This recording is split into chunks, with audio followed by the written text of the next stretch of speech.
গাজীপুরে হামলাকারীরা রাতের মধ্যে গ্রেপ্তার না হলে সরকারের বিরুদ্ধে অবস্থান নেবে ছাত্ররা, সার্জিস আলমের হুঁশিয়ারি।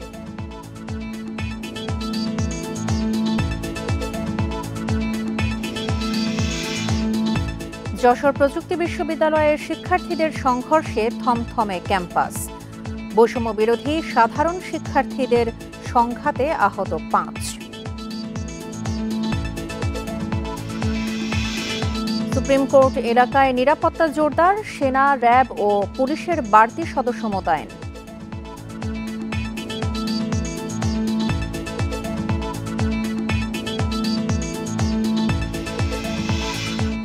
সিরাজগঞ্জে আধিপত্য বিস্তারকে কেন্দ্র করে বিএনপির দুই পক্ষের সংঘর্ষ, আহত অন্তত 20 জন।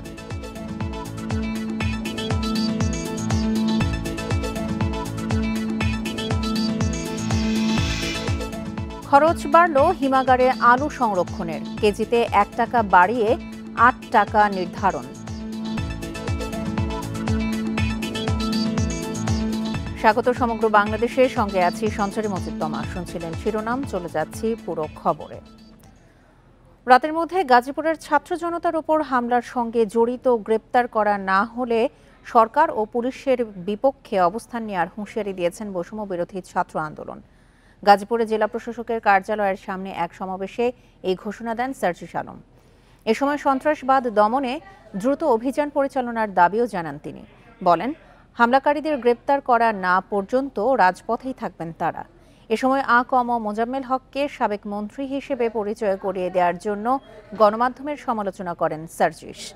এর আগে ছাত্র জনতার উপর হামলার প্রতিবাদে গাজীপুরে জেলা প্রশাসকের কার্যালয়ের সামনের সড়কে অবস্থান নেন হাসনাত আব্দুল্লাহ ও সার্জিস আলম।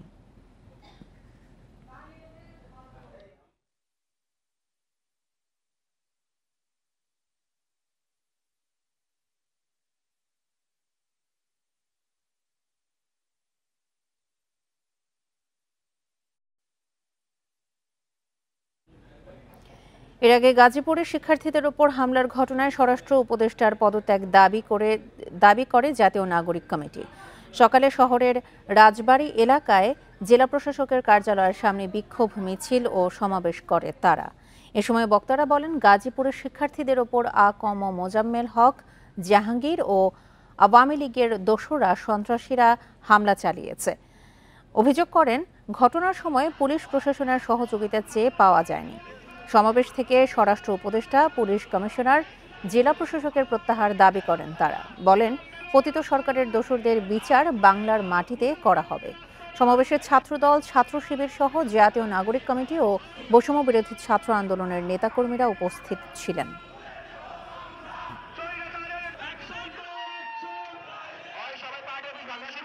তার মধ্যে 3 জনের অবস্থা খুবই আশঙ্কাজনক। এ নিয়ে আরো জানাতে গাজীপুর থেকে যোগ দিচ্ছেন সহকর্মী আবুল হাসান। আবুল হাসান, গাজীপুরে বিক্ষুব্ধ শিক্ষার্থীরা এখন পর্যন্ত কি কি কর্মসূচি পালন করছেন, সবশেষ অবস্থা নিয়ে জানাবেন। ঘটনা আওয়ামী লীগের সাবেক মন্ত্রী আ.ক.ম মোজাম্মেল হকের বাসায় যে অনাকাঙ্ক্ষিত ঘটনাটি ঘটেছে এবং এর প্রেক্ষিতে 18 জন শিক্ষার্থী আহত হয়েছেন। এই ঘটনার প্রতিবাদে আজকে কিন্তু পুরো গাজীপুরে উত্তাল রয়েছে এবং আজকে সকাল 11টা থেকেই গাজীপুরের রাজবাড়ী যে সড়ক, সেই সড়কে অবস্থান নিয়ে বিক্ষোভ করছেন এখানকার শিক্ষার্থী, ছাত্ররা এবং বিভিন্ন শ্রেণী পেশার মানুষ।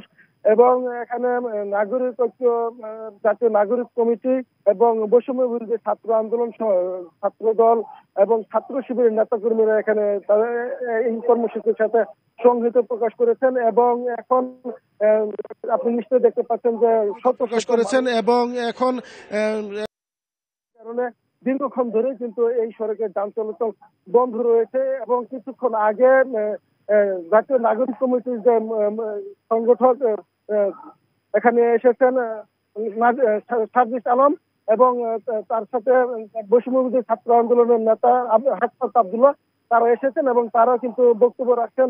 এখন তাদের যে দাবি, যে যারা এই অপকর্মের সাথে জড়িত, ডাকাত বলে যারা নাকি শিক্ষার্থীদের হামলা করছে দেশে অস্ত্র নিয়ে, সেই সব সন্ত্রাসীদের 24 ঘন্টার ভিতরে গ্রেপ্তার করতে হবে। এবং তারা যে অভিযুক্ত করেছেন যে গতকাল যে ঘটনাটি ঘটেছে, তারপর এখানকার শিক্ষার্থীরা তারা পুলিশ প্রশাসনের কাছে সহযোগিতা চেয়েছিলেন, কিন্তু পুলিশ প্রশাসন তাদের এখানে জানানোর পরেও 2.5 ঘন্টা পর তারা ঘটনাস্থলে পৌঁছে, এবং সেই কারণে তাদের যে আহতের সংখ্যা সেই সংখ্যাটি কিন্তু বেড়ে গেছে বলে এখানকার যারা সমন্বয়ক তারা দাবি করেছেন, এবং এই জন্য তারা স্বরাষ্ট্র যারা উপদেষ্টা রয়েছেন তার পদত্যাগ দাবি করছেন, এবং একই সঙ্গে এখানকার জেলা প্রশাসক, পুলিশ কমিশনার, পুলিশ সুপার তাদেরকেও এখান থেকে প্রত্যাহার করে নেওয়ার দাবি করেছেন। এবং এখন এই যে মুহুর্মুহু স্লোগান চলছে, এবং এই স্লোগান থেকে বক্তারা বলছেন যে 24 ঘন্টার ভিতরে এই আওয়ামী লীগের যারা প্রকৃত সরকারের দূষর তাদেরকে অবিলম্বে গ্রেপ্তার করতে হবে, এবং তারা বলছেন যে এই বাংলার মাটিতে তাদের বিচার তারা দেখতে চান, এবং সেই লক্ষ্যে তাদের এই আন্দোলন কর্মসূচি চলছে।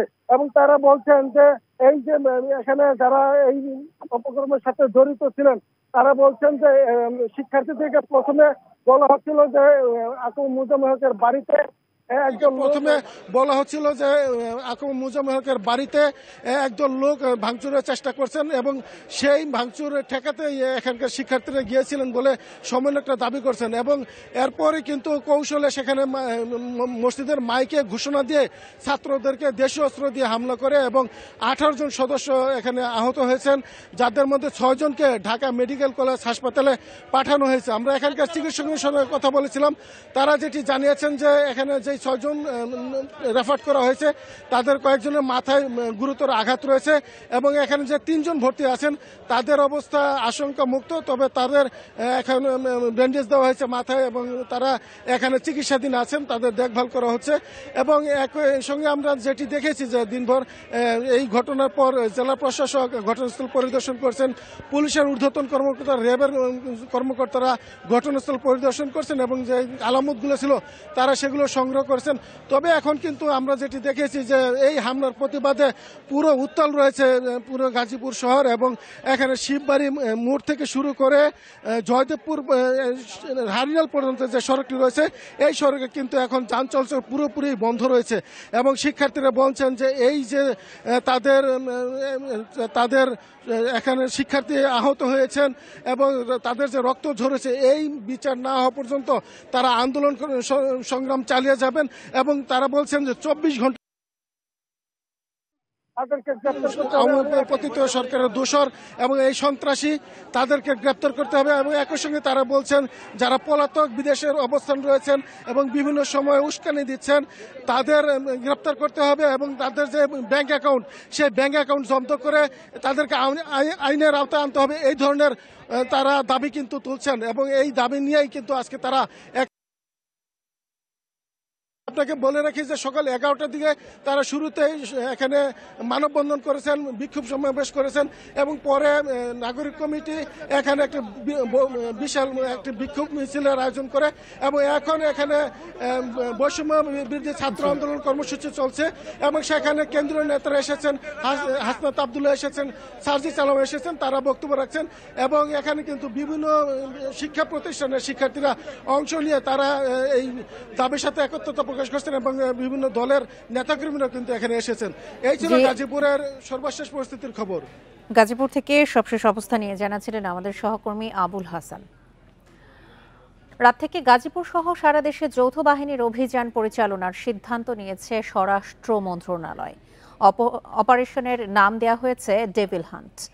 মন্ত্রণালয়ের জনসংযোগ বিভাগ জানিয়েছে শুক্রবার রাতে গাজীপুরে ছাত্র জনতার ওপর সন্ত্রাসী আক্রমণের ঘটনায় শনিবার আইনশৃঙ্খলা বাহিনীগুলোর সমন্বয়ে একটি সভা অনুষ্ঠিত হয়। এতে আইনশৃঙ্খলা পরিস্থিতি স্বাভাবিক রাখা ও সন্ত্রাসী দমনে এই অভিযান পরিচালনার সিদ্ধান্ত নেওয়া হয়। জানানো হয়েছে শনিবার থেকেই গাজীপুরে শুরু হবে অভিযান।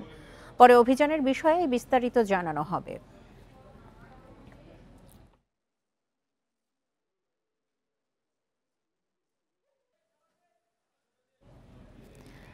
গাজীপুরের সাবেক মুক্তিযুদ্ধ বিষয়ক মন্ত্রী আ.ক.ম মোজাম্মেল হকের বাড়িতে হামলা হয়েছে।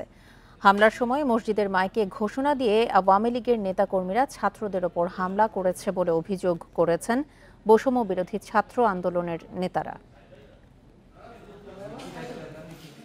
গাজীপুরের সাবেক মুক্তিযুদ্ধ বিষয়ক মন্ত্রী আকম মোজাম্মেল হকের বাড়িতে হামলা চালিয়েছেন বিক্ষুব্ধ জনতা। এ সময় স্থানীয় কিছু ব্যক্তি তাদের কয়েকজনকে আটক করে মারধর করেন।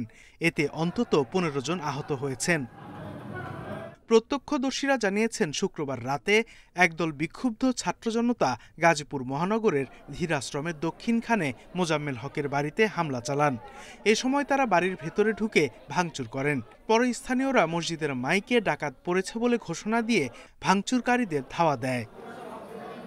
পরে সেনাবাহিনীর সদস্যরা ঘটনাস্থলে গিয়ে আহত ব্যক্তিদের উদ্ধার করে গাজীপুর শহীদ তাজউদ্দিন আহমেদ মেডিকেল কলেজ হাসপাতালের জরুরি বিভাগে পাঠান।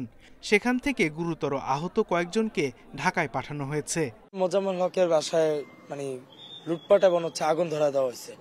তো ওরা আর কি সেফ দেওয়ার জন্য ইমার্জেন্সি দৌড় দিয়ে চলে গেছে। যাওয়ার পরে ওদেরকে ভিতরে নিয়ে যারা ফোন দিয়ে নিয়ে গেছে ওরা স্টুডেন্ট বলে ওরা ভিতরে নেয়। এক দুজন কল দিচ্ছে, বলতেছিল যে ভাই আমাদেরকে এই কেমন টাফে ফালায়া আমাদের সাথে এমন করছে, এই আপনারা আসেন। 10 থেকে 15 মিনিট পরে আমি উপস্থিত হয়েছি। তো ভয়াবহ অবস্থায় আমি গুরুতর যেটাকে বলা হয় মুমূর্ষু অবস্থায় আমি 2-4 জনকে দেখেছি।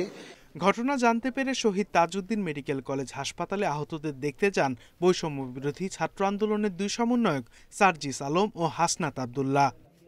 আমরা প্রথমে খুবই সিম্পলি নেওয়ার কারণে আমরা ভাবছিলাম সাধারণ জনগণ, যেহেতু এখন একটা মব ক্রাইসিস চলছে বা বিভিন্ন উস্কানি চলছে, তো এই জায়গায় আমরা ভাবছিলাম যে সাধারণ জনগণ, কিন্তু এটা পুরোটাই পরিকল্পিত হামলা। ঘটনার সুষ্ঠু তদন্তে আইন শৃঙ্খলা বাহিনীর সদস্যরা ঘটনাস্থল থেকে বিভিন্ন আলামত সংগ্রহ করেছে। Independent news. বৈষম্য বিরোধী ছাত্র আন্দোলনের শিক্ষার্থীদের সঙ্গে সাধারণ শিক্ষার্থীদের সংঘর্ষের ঘটনায় যশোর বিজ্ঞান ও প্রযুক্তি বিশ্ববিদ্যালয়ের পরিস্থিতি থমথমে। যে কোনো অপ্রীতিকর পরিস্থিতি এড়াতে বিশ্ববিদ্যালয় এলাকায় পুলিশ মোতায়েন করা হয়েছে। এদিকে পরবর্তী নির্দেশনা না দেওয়া পর্যন্ত ক্যাম্পাসে সব ধরনের সভা সমাবেশ ও গণজমায়েত নিষিদ্ধ করেছেন উপাচার্য। এর আগে শুক্রবার রাত 10টার দিকে ক্যাম্পাসের গেটের চায়ের দোকানে বৈষম্য বিরোধী ছাত্র আন্দোলনের শিক্ষার্থীদের সাথে কম্পিউটার সায়েন্স অ্যান্ড ইঞ্জিনিয়ারিং বিভাগের শিক্ষার্থীদের বাকবিতণ্ডা হয়। পরে প্রক্টর অফিসে ঘটনা মীমাংসার জন্য গেলে সিএসি বিভাগের শিক্ষার্থীরা বৈষম্য বিরোধী ছাত্র আন্দোলনের শিক্ষার্থীদের ওপর হামলা চালায়। এরপর দফায় দফায় দুপক্ষের সংঘর্ষ হয়। এতে প্রক্টর সহ আহত হয়েছেন অন্তত 5 জন। পরে পুলিশ গিয়ে পরিস্থিতি নিয়ন্ত্রণে আনে।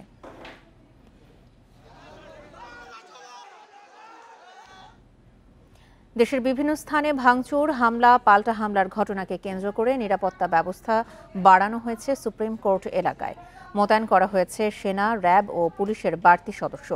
হাইকোর্ট এলাকায় সকাল থেকেই মোতায়েন করা হয়েছে সেনাবাহিনী, পুলিশ, বিজিবি, র্যাব সহ আইনশৃঙ্খলা রক্ষাকারী বাহিনীর সদস্যদের। বৃদ্ধি করা হয়েছে গোয়েন্দা নজরদারিও। আদালতের প্রত্যেকটি প্রবেশমুখে মোতায়েন করা হয়েছে পুলিশ ও সেনাবাহিনীর এপিসি সহ অন্যান্য সরঞ্জাম। খুব জরুরি প্রয়োজন ছাড়া প্রবেশ করতে দেয়া হচ্ছে না কেউকে। চলমান হয়েছে তল্লাশি কার্যক্রম।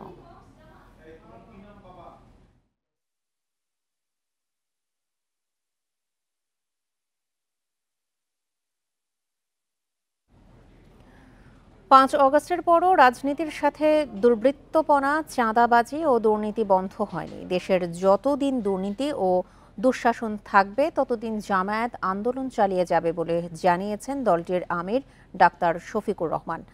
দুপুরে কক্সবাজার সরকারি কলেজ মাঠে কর্মী সম্মেলনে তিনি এ কথা বলেন। অভিযোগ করেন আওয়ামী লীগ দেলোয়ার হোসেন সাইদি সহ জামায়াতের শীর্ষ নেতাদের পরিকল্পিতভাবে হত্যা করেছে। শহীদদের আত্মার সাথে বেইমানি করা যাবে না উল্লেখ করে 24-এর গণহত্যার বিচার দাবি করেন তিনি। জামায়াত ক্ষমতায় গেলে বৈষম্যহীন সমাজ গঠনে কাজ করবে বলেও জানান তিনি। এর জন্য আগামী নির্বাচনে জামায়াতকে ভোট দেওয়ার আহ্বান জানান তিনি।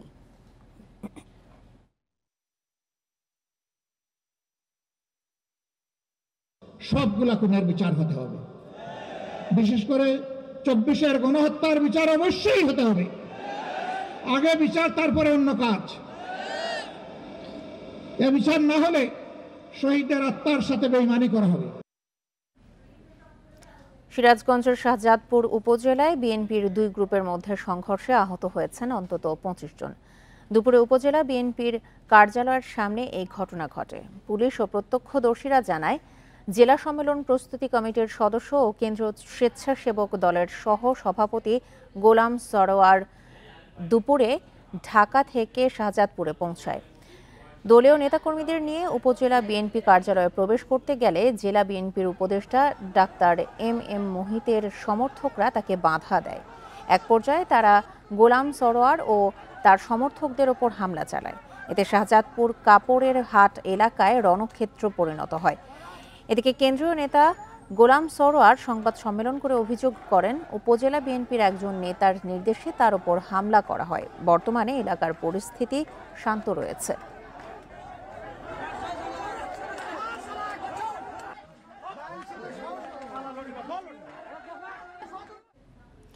হিমাগারে আলু সংরক্ষণের খরচ ১ টাকা বাড়িয়ে ৮ টাকা করেছে মালিক সমিতি। শনিবার রাজধানীর পল্টনে সমিতির কার্যালয়ে সংবাদ সম্মেলনে এই ঘোষণা দিয়েছেন তারা। সব ধরনের খরচ বাড়ায় লোকসান এড়াতে এই সিদ্ধান্ত বলে দাবি মালিকদের। এবছর উৎপাদন 40% বাড়ায় আলুর দাম সহনীয় থাকবে বলেও মনে করছেন তারা। দেশে বছরে আলুর চাহিদা 90 লাখ টন, প্রায় পুরোটাই দেশীয় উৎপাদন থেকে পূরণ করা হয়। মূলত ফেব্রুয়ারি মাস থেকে সংরক্ষণ শুরু হয় আলুর। হিমাগারে এতদিন প্রতি কেজি আলু সংরক্ষণ ভাড়া 7 টাকার জায়গায় 1 টাকা বাড়ানো হলো। সেক্ষেত্রে মার্চ থেকে 50 কেজি বস্তা দাম দাঁড়াচ্ছে 400 টাকা। আলু সংরক্ষণ ভাড়া ও সার্বিক পরিস্থিতি নিয়ে সংবাদ সম্মেলনে মালিক সমিতি জানায়, বিদ্যুৎ বিল, ব্যাংক সুদহার সহ অন্যান্য খরচ বেড়ে যাওয়ায় 1 টাকা বাড়াতে বাধ্য হয়েছেন তারা। খরচগুলো বিবেচনা নিয়ে কেজি প্রতিবার 8 টাকা নির্ধারণ করা হয়েছে। এই 8 টাকা কেজি প্রতিবার নির্ধারণে যৌক্তিকতা যাচাই করার জন্য আমরা স্বপ্রণোদিত হয়ে উদ্যোগী হয়ে বাণিজ্য মন্ত্রণালয়, কৃষি মন্ত্রণালয়, টেলিকমিশনের পথে বিনীত আহ্বান জানাচ্ছি। গত বছর চাহিদার তুলনায় উৎপাদন কম হওয়ায় আলুর দাম বাড়তি ছিল। এবার 40% বেশি জমিতে আলুর চাষ হয়েছে, তাই বাজারে সর্বোচ্চ 40 টাকার বেশি দাম হবে না বলছেন হিমাগার মালিকরা। তবে মধ্যস্বত্বভোগীদের দৌরাত্ম্য কমানোর ওপর জোর দেন তারা। সরকার, অর্থ মন্ত্রণালয় একটি বছরের জন্য আমাদের হিমাগারগুলিকে বলুক যে আপনাদের 25 সালের জন্য ব্যাংকের সুদের হার 7% করা হলো। দেখেন আমাদের কেজি প্রতি ভাড়া কত কমে আসে। দেশে ছোট বড় মিলিয়ে হিমাগার রয়েছে 365টি। এসব হিমাগারকে কৃষিভিত্তিক শিল্প ঘোষণার দাবি মালিকদের। Shahid Ahmed, independent news, Dhaka. Budget স্বল্পতা থাকলেও চট্টগ্রামের জলাবদ্ধতা নিরসন নিয়ে অন্তর্বর্তী সরকারের অগ্রাধিকার রয়েছে বলে জানিয়েছেন দুর্যোগ ও ত্রাণ উপদেষ্টা ফারুকী আজম। দুপুরে চট্টগ্রাম সার্কিট হাউস সম্মেলন কক্ষে মত বিনিময়কালে তিনি কথা বলেন। জানান, চাহিদার তুলনায় অর্থ বরাদ্দ কম হলেও অর্থ সরবরাহের প্রবাহ নিশ্চিতে কাজ চলছে। যত্রতত্র আবর্জনা ফেলে যারা জলাবদ্ধতা তৈরি করছে তাদের জরিমানার পাশাপাশি জেল দেওয়ার পরামর্শ দেন সেবা সংস্থাগুলোকে। বর্ষার আগে চট্টগ্রামের জলাবদ্ধতা নিরসনের সব সংস্থার সমন্বিত উদ্যোগের বাস্তব প্রতিফলন দেখতে চান বলেও জানান উপদেষ্টা। সভায় Chattogram city corporation mayor doctor Shahadat Hossain সহ সেবা সংস্থা ও প্রশাসনের কর্মকর্তারা বক্তব্য রাখেন। ময়লা যত্রতত্র ফেলা যাবে না, এটার জন্য ওই কোর্ট ইত্যাদি করে ফাইন হয়। আমরা টাকার ফাইনে না গিয়ে আমরা 2-1 দিনের জন্য জেলও দিয়ে দিতে পারি। এটা মোবাইল কোড করে ডকুমেন্টেশনও করা যেতে পারে। কারা ময়লা ফেলছে মোবাইল ফোনে যদি তাদের ছবি ধারণ করে রাখা যায়। আগে নোটিশ করেন আপনারা। প্রথমে বলছি যে অ্যাওয়ারনেস ক্রিয়েট করা, তারপরে সতর্কতা। মাঘের শেষে এসে দেশের 6 জেলায় আবারও দেখা দিয়েছে শৈত্যপ্রবাহ। সকাল 9টা পর্যন্ত দেশের সর্বনিম্ন তাপমাত্রা রেকর্ড করা হয়েছে মৌলভীবাজারের শ্রীমঙ্গলে 8.5 ডিগ্রি সেলসিয়াস। কুয়াশা ও হিমেল বাতাসের কারণে শীতের অনুভূতি বেড়ে গেছে। এতে ভোগান্তিতে পড়েছে সাধারণ মানুষ। বিশেষ করে কৃষি শ্রমিকরা বিপাকে পড়েছেন। সময়মতো কাজ শুরু করতে পারছেন না তারা। এদিকে রাজশাহীর বাঘায় 8.6 ডিগ্রি সেলসিয়াস তাপমাত্রা রেকর্ড করেছে আবহাওয়া অধিদপ্তর। তাপমাত্রা বৃদ্ধি পাওয়ার পর আবারও শৈত্যপ্রবাহ বয়ে যাচ্ছে চুয়াডাঙ্গা ও মেহেরপুরে। জেলা দুটিতে সর্বনিম্ন তাপমাত্রা রেকর্ড করা হয়েছে 9.6 ডিগ্রি সেলসিয়াস। হঠাৎ করেই আবারও তীব্র শীত অনুভূত হওয়ায় অসুস্থ হয়ে পড়ছেন বয়স্ক ও শিশুরা। টেকনাফের সাবেক ওসি মেজর সিনহা হত্যা মামলায় সাজাপ্রাপ্ত আসামি প্রদীপ কুমার দাসের ফাঁসি কার্যকরের দাবিতে চট্টগ্রামে মানববন্ধন করেছেন কক্সবাজারের ছাত্র জনতা। বেলা 11:30টায় প্রেস ক্লাবের সামনে এই মানববন্ধন করেন তারা। এতে সংহতি জানায় জাতীয় নাগরিক কমিটির খুলশা থানা শাখা। মানববন্ধনে ভুক্তভোগীরা অভিযোগ করেন, কক্সবাজারের অনেক নিরীহ ছাত্র জনতার প্রাণ নাশকারী এই প্রদীপ। ফাঁসির রায়ের পরও কেন তা কার্যকর হচ্ছে না তা নিয়ে ক্ষোভ জানান তারা। দ্রুত ফাঁসি কার্যকর করতে সরকারের প্রতি আহ্বানও জানানো হয়। একই সাথে কারাগারে ওসি প্রদীপ নতুন কোনো ষড়যন্ত্র করছেন কিনা সেদিকে নজর দেওয়ারও তাগিদ জানানো হয় মানববন্ধনে। সরকার কেন তার মৃত্যুদণ্ডের আদেশ কার্যকর করতে গিয়ে গড়িমসি করতেছে, এটার জন্য আমরা এই রাস্তায় দাঁড়িয়েছি। অনতিবিলম্বে ওসি প্রদীপের রায় কার্যকর করে তাকে ফাঁসির কাস্টে ঝোলানো হোক। এরকম পুলিশ লীগের যারা কর্মকর্তা ছিল এবং যারা এখনো এক্সিস্টিং আছে এদের উপযুক্ত শাস্তি হোক। কক্সবাজারের সেন্ট মার্টিন ইউনিয়ন পরিষদের চেয়ারম্যান ও ইউনিয়ন আওয়ামী লীগের সভাপতি মুজিবুর রহমানকে ইয়াবা সহ আটক করেছে কোস্টগার্ড। শনিবার ভোররাতে দ্বীপের পশ্চিম পাড়ার চেয়ারম্যানের বাড়িতে অভিযান চালিয়ে 12,274 পিস ইয়াবা সহ তাকে আটক করা হয়। কোস্টগার্ড জানিয়েছে, মুজিবুর রহমান নিজ বাড়িতে বিপুল পরিমাণ ইয়াবা পাচারের উদ্দেশ্যে মজুদ রেখেছে এমন তথ্যের ভিত্তিতে অভিযানে যায় তারা। অভিযানের খবর পেয়ে বাড়ি থেকে পালানোর চেষ্টা করলে কোস্টগার্ড সদস্যরা তাকে আটক করে। পরে বাড়ি তল্লাশি করে একটি বস্তার ভেতরে মোড়ানো অবস্থায় ইয়াবা জব্দ করা হয়। আটককৃত চেয়ারম্যান মুজিবুর রহমানকে টেকনাফ থানায় সোপর্দ করেছে কোস্টগার্ড। তার বিরুদ্ধে মাদকদ্রব্য আইনের মামলা করেছে বাহিনীটি।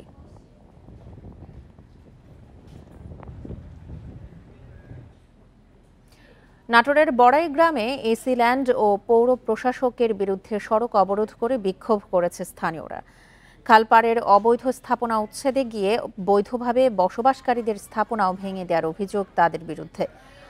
বনপাড়ার দিয়ারপাড়া গ্রামে সকাল 11টা থেকে 2 ঘণ্টা ব্যাপী চলে এই বিক্ষোভ কর্মসূচি।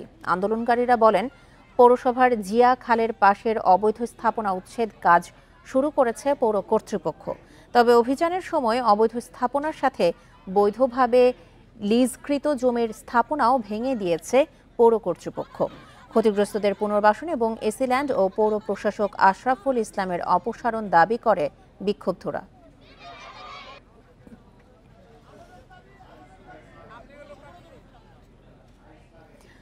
বাজারে আলুর দাম কমে যাওয়ায় উৎপাদন খরচ নিয়ে বিপাকে কুড়িগ্রামের আলু চাষিরা। এবার বেশি ফলন হলেও উপযুক্ত দাম না পাওয়ায় চাষিরা লোকসানের মুখে। এই অবস্থায় মালয়েশিয়া ও নেপালে আলু রপ্তানির সুযোগ সৃষ্টি হওয়ায় কৃষকরা লাভবান হবে বলে জানিয়েছে কৃষি বিভাগ। কুড়িগ্রামে চাহিদার তুলনায় অধিক আলু চাষ করায় বাজারে আলুর দরপতন হয়েছে।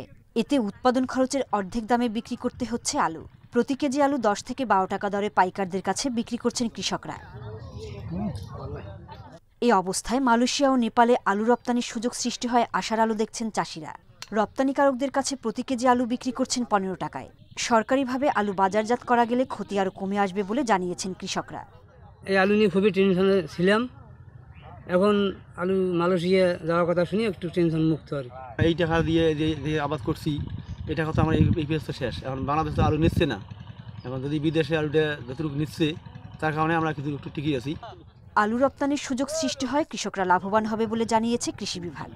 কিছু কিছু আলু আমরা বাইরেও রপ্তানি করছি, মালয়েশিয়া সহ বিভিন্ন দেশে। সাকিদা এবং ডায়মন্ড সহ অন্যান্য জাতের আলু এবারে রপ্তানি শুরু হয়েছে। এতে কৃষকরা যেমন ভালো দাম পাচ্ছে, আমরা দেশের অর্থনৈতিক উন্নয়নেও ভূমিকা রাখতে সহায়তা করছি। চলতি মৌসুমে জেলার 7,100 হেক্টর জমিতে আলু চাষের লক্ষ্যমাত্রা নির্ধারণ করা হলেও আবাদ হয় 8,000 হেক্টর জমিতে। Independent news. এদিকে জয়পুরহাটে গত বছর আলুর দাম বেশি হওয়ায় এবার কৃষকরা আবাদে আগ্রহী হন চাষিরা।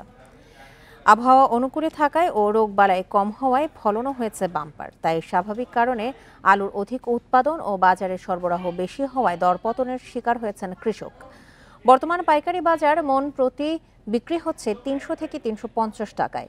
এতে বিঘা প্রতি লোকসান হচ্ছে 8 থেকে 10 হাজার টাকা। গত বছরে আলুর দাম বেশি ছিল বলে এবার মৌসুমের শুরুতে অধিক মূল্য দিয়ে সার ও বীজ সংগ্রহ করে আলু চাষ করেন কৃষক। কৃষি বিভাগ জানিয়েছে আলু রপ্তানির উদ্যোগ নেওয়া হয়েছে। এছাড়াও 3 মাস পর্যন্ত ঘরে আলু সংরক্ষণের কৌশল কৃষকদের জানানো হচ্ছে বলেও জানান কর্মকর্তারা। আলুর দাম অনেক কম, গতবারকার তুলনামূলক একবারে এক ঠিকই দাম, কারণ আলুর আবাদ খুব বেশি। মনে করেন যে 1 বিঘা মাটির উপর 45,000 টাকা খরচ, আর 35,000 টাকার আলু বিক্রি করতেছে, তাহলে 10,000 টাকা আমাদের খরচ, তাহলে লস। আলুর দাম ন্যায্য মূল্য নিশ্চিত করার জন্য আমরা আলুর রপ্তানির ব্যবস্থা গ্রহণ করছি এবং একই সাথে কৃষকরা যেন তাদের নিজের বাড়িতে প্রাকৃতিকভাবে আলুটা সংরক্ষণ করতে পারে প্রায় 3 মাস পর্যন্ত, তার জন্য কৃষকদেরকে পরামর্শ দিচ্ছে। সাভারে মরা মুরগি বিক্রির দায়ে একটি প্রতিষ্ঠানের ম্যানেজারকে 1 মাসের কারাদণ্ড দিয়েছে ভ্রাম্যমাণ আদালত। জরিমানা করা হয় 1 লাখ টাকা, জব্দ করা হয়েছে 70টি মরা মুরগি। সকালে সাভারের গ্যান্ডা এলাকার আমির এন্টারপ্রাইজে অভিযান চালায় উপজেলা নির্বাহী কর্মকর্তা ও ভ্রাম্যমাণ আদালতের ম্যাজিস্ট্রেট আবু বকর সরকার। তিনি জানান, স্থানীয়দের অভিযোগের ভিত্তিতে আমির এন্টারপ্রাইজে অভিযান চালানো হয়। এ সময় প্রতিষ্ঠানের মালিক জাহাঙ্গীর আলম পালিয়ে যায়। পরে প্রতিষ্ঠানটিকে 1 লাখ টাকা জরিমানার পাশাপাশি ম্যানেজার মোহাম্মদ বাবুকে 1 মাসের কারাদণ্ড প্রদান করা হয়।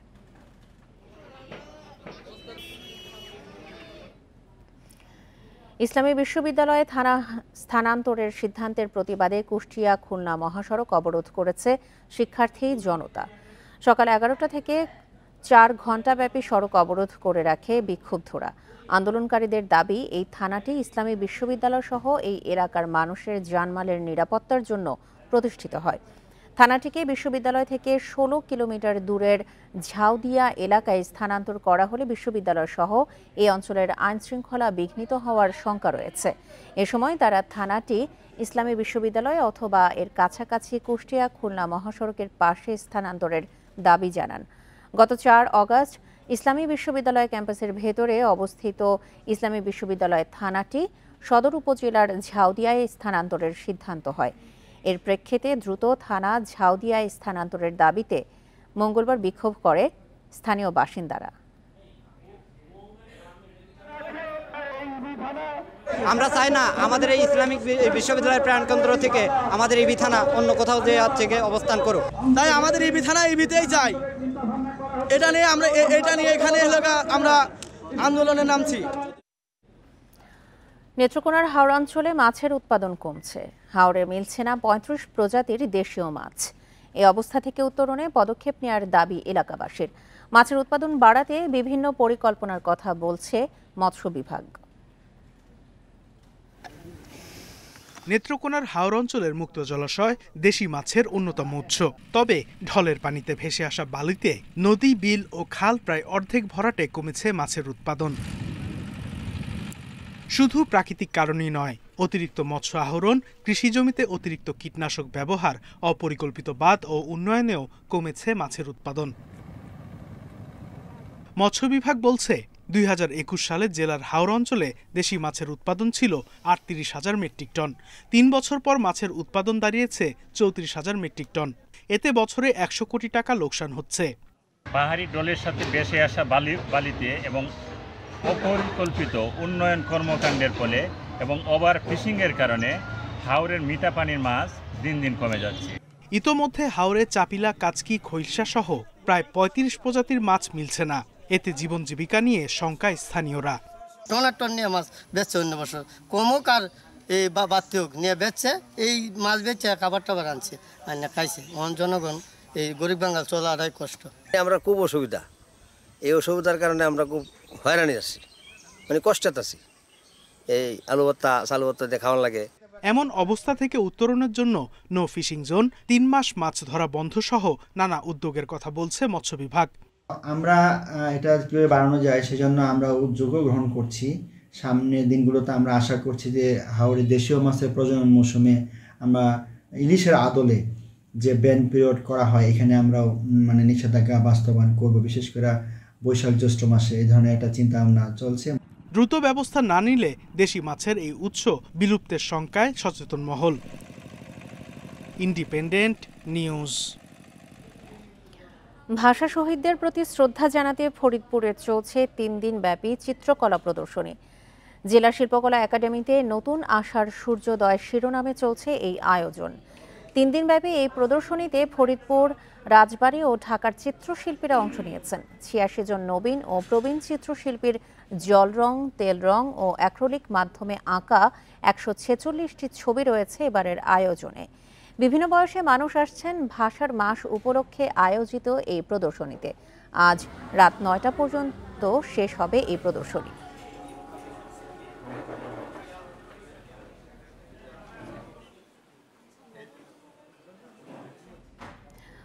ময়মনসিংহে পিঠা উৎসব অনুষ্ঠিত হয়েছে। নগরীর নাসিরাবাদ বিশ্ববিদ্যালয় কলেজের আয়োজনে ক্যাম্পাসে এই উৎসবের আয়োজন করা হয়। আয়োজনে বাহারের শীতের পিঠা নিয়ে 10টি স্টল অংশ নেয়। এতে কলেজের শিক্ষক ও শিক্ষার্থীরা অংশ নেন। বাঙালি সংস্কৃতির সাথে পরিচয় করিয়ে দেয়া এবং ঐতিহ্য টিকিয়ে রাখতে পিঠা উৎসবের আয়োজন করা হয়।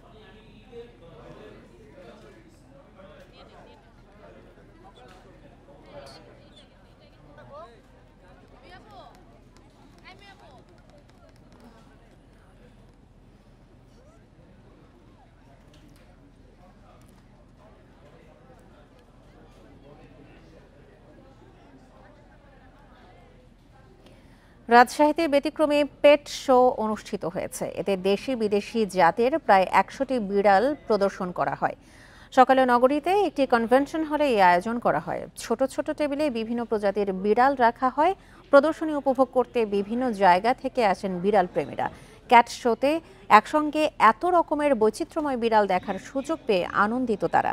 বিড়ালের যেমন খুশি তেমন সাজ, উপযুক্ততা, আকার ও জাতের উপর নির্ভর করে প্রথম, দ্বিতীয় ও তৃতীয় স্থান নির্ধারণ করা হয়। এতে বিনামূল্যে প্রাণীর ভেটেরিনারির চিকিৎসা সেবা দেওয়া হয়।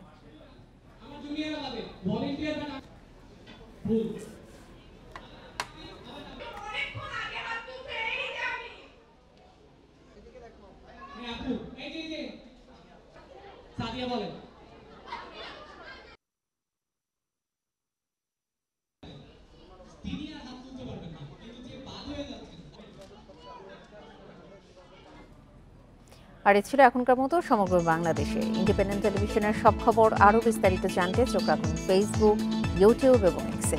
এতক্ষণ সাথে থাকার জন্য ধন্যবাদ সবাইকে। আমন্ত্রণ পরের আয়োজনে।